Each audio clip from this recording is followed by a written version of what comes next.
My name is Jim Ullery, and in this video, I'm going to show you how to get the full capacity of your sales force and double your sales output. You know that the forecast numbers that the Vice President of Sales gives you are overly optimistic. And you're already paying for your sales force probably good money. So the question, how to get the best results from your sales force? Here are some ideas. Salespeople are change agents. The number one inhibitor to salespeople articulating value is they don't create enough contrast between the before and the after picture of owning their product. So a result is that customers stick with the status quo or they buy at a discount because they don't see the value of making a change. With 42% of business-to-business sales opportunities ending in no decision, selling change is a big part of articulating value. To sell change, the salesperson must specifically show how the customer's current system, platform, product, service isn't working optimally today. So, if you want your salespeople to make the value of your product feel real instead of like magic, ask them to share a story highlighting one of your unique capabilities. As you listen to the story, are you getting a clear picture of owning your product?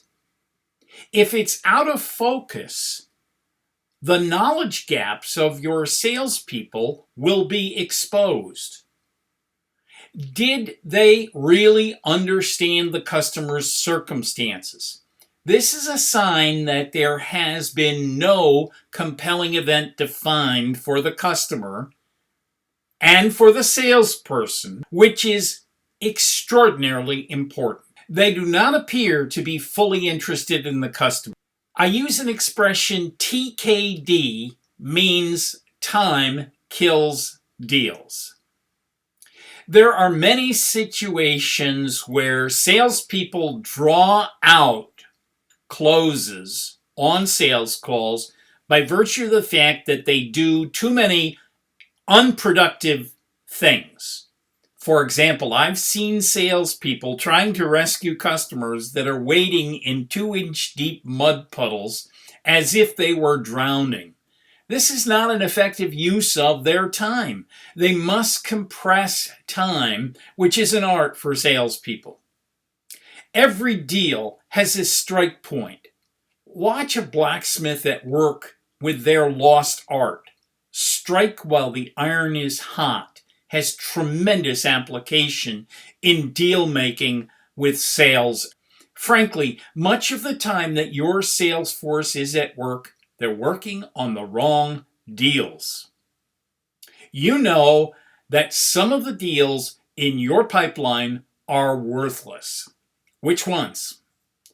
It does not mean that these will never be customers. It just means that time would be better spent focusing on customers that are blissfully on the verge of drowning in 70 feet of water with sharks circling around them, and they have no clue. You must have a system that tells you when a salesperson is in trouble on a deal or focusing on the wrong deal. Here's what you should do. Examine the frequency or the last time that your sales manager submitted their forecast without modifications from the previous week on a closing date for a particular deal. At the end of this video, we'll talk more about how I can assist you with this when you go to my personal calendar. What do you measure? These are all the things that you can do now with your selling process. If not, I want to assist you. These are 10 things that you need to know about every deal. And theoretically, you can know them on a daily basis. How well is the deal qualified? Do you even have criteria for qualification? Are you adjusting this after every step in the selling process? You should be. 2, what is the likelihood of winning the deal? 3, the probability of closing it on the forecasted date. I become very suspicious when every deal is projected to close on the last day of the month or the last day of the quarter. That does not happen in real selling.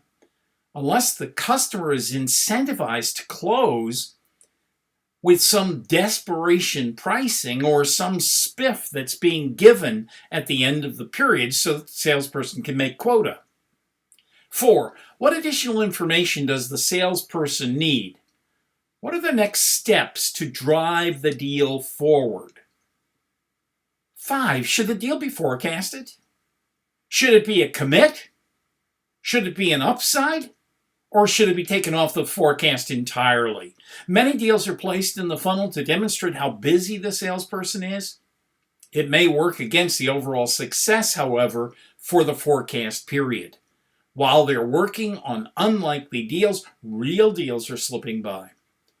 6, call effectiveness. You can easily see what has been added to a pipeline. But how effective were the salespeople at converting these leads or the first calls into real opportunities?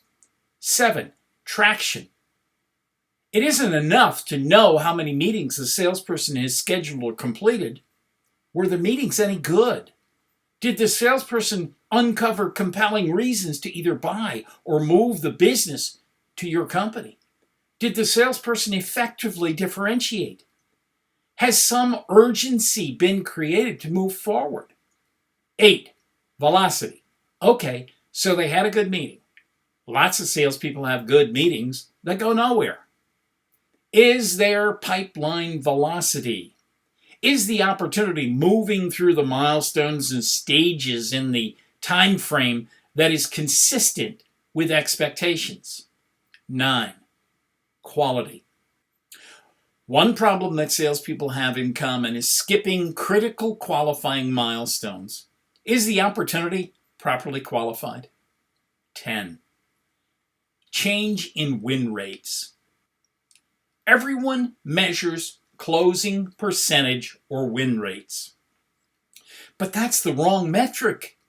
First, it's a lagging indicator, not a forward-looking indicator. Secondly, it's a result, not a driver. Thirdly, it doesn't produce trends. Lastly, closing is the result of how effectively a salesperson executes the metrics I've listed. By measuring the change in win rates, you can see whether or not you're making progress. Remember, the best metrics are only as good as the quality of the data that's being submitted. Now, if you really like this video, you might like this too. A few times a month, I jump on a call with a CEO or CFO to help them put a plan in place so that they can keep their forecast numbers accurate and keep their promises to their shareholders, to try to build a thriving organization by giving your sales force a selling system that helps you meet and exceed your sales quotas. If that interests you, there's a link below this video that will open to a new page that leads to my private calendar so that we can chat some more about what you're looking to do and see if it makes sense for us to work together. So go to the bottom of this video, find that link, click on the calendar. We'll schedule a 27-minute meeting together to look at ways that you can either work on this on your own or have us assist you in that process. Thanks again for watching and listening. I look forward to speaking with you. Be sure to go to the bottom of this video right now and click on my calendar so that we can set up that time to talk. Look forward to talking with you then. Click the button.